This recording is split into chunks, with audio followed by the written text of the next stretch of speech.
Hi, it's math. It must be maths by MA. Welcome again to the world of maths by MA.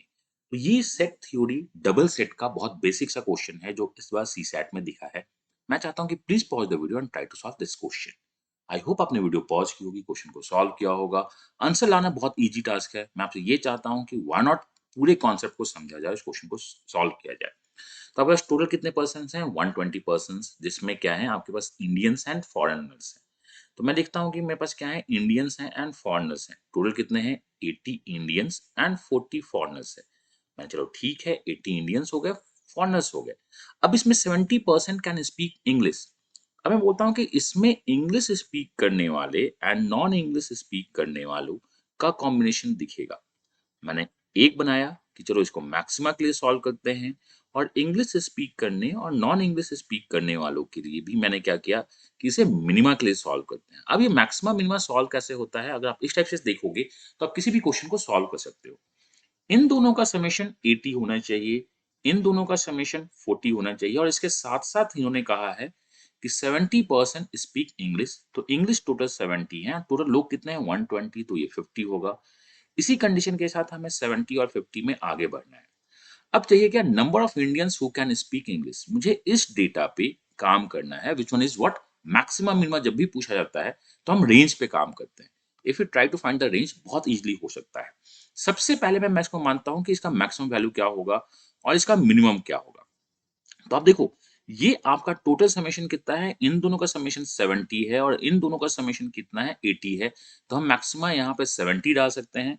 अगर ये 70 होगा तो ये value आपकी 10 होगी, बिकॉज टोटल 80 है।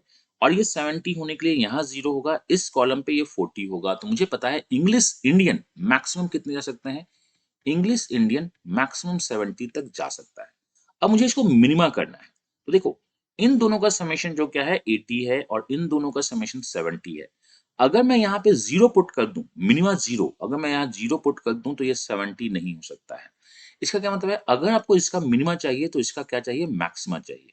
और मैक्सिमा यहाँ पे 70 नहीं हो सकता है। तो अब मैं बोलूंगा कि देखो बॉस, यहाँ पे अगर मैक्सिमा 70 नहीं हो सकता है तो ये मैक्सिमा कितना जा सकता है? ये 40 से ज्यादा नहीं जा सकता है। सिंस हमें यहाँ मिनिमा चाहिए तो हम इसके मैक्सिमा कंडीशन पे भी काम कर जाए। मैंने 0 पे काम किया था, जैसे ही मैंने इसको 0 किया, ये 70 नहीं हो सकता है, तो मैंने इससे पूछा, मतलब फॉरनर इंग्लिश से पूछा कि तुम बॉस कहाँ तक जा सकते हो। तो इसने कहा कि मेरी कैपेबिलिटी 40 है। तो मैंने कहा तुम अगर 40 होगे तो ये 30 होगा, मिनिमा इतना ही होगा। और अगर ये 30 होगा तो ये 50 होगा, और यहाँ टोटल 40 है तो ये 0 होगा। तो इससे मैंने केसेस बना दिए कि तुम 70, इंग्लिश स्पीकिंग 70, और मिनिमम कितनी होगी? 30 होगी। ऐसा आप बेसिक बहुत पहले भी इसको सॉल्व कर सकते हो। इतना मैं एक्सप्लेन करना हूँ क्योंकि आगे के क्वेश्चन सारे हो जाए। तो इंग्लिश स्पीकिंग, इंग्लिश इंडियंस जो इंग्लिश है स्पीक करते हैं, वो बिटवीन 30 टू 70 है। It means it's more than 30 है।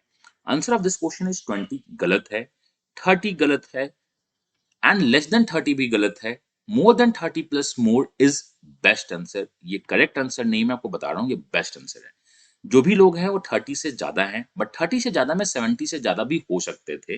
तो this is not a right answer, this is the best answer of this question. मैं आपको फिर से बताता हूँ कि ये राइट आंसर क्यों नहीं है।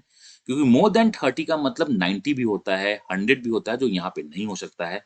तो हमने कहा कि ये आंसर गलत है, ये आंसर गलत है, ये आंसर गलत है, इसलिए इसका आंसर सही है। तो हम कभी कभी बेस्ट आंसर खोजते हैं, करेक्ट आंसर नहीं खोजते हैं। तो अगर आप कॉन्सेप्ट के साथ जाते हो तो आप सही आंसर को पिक कर सकते हो, चाहे वो करेक्ट हो या बेस्ट हो। मैं अपना बेस्ट देना चाहता हूँ। आप दो अपना best, and let's crack all the examination. God bless you, happy learning, and bye bye.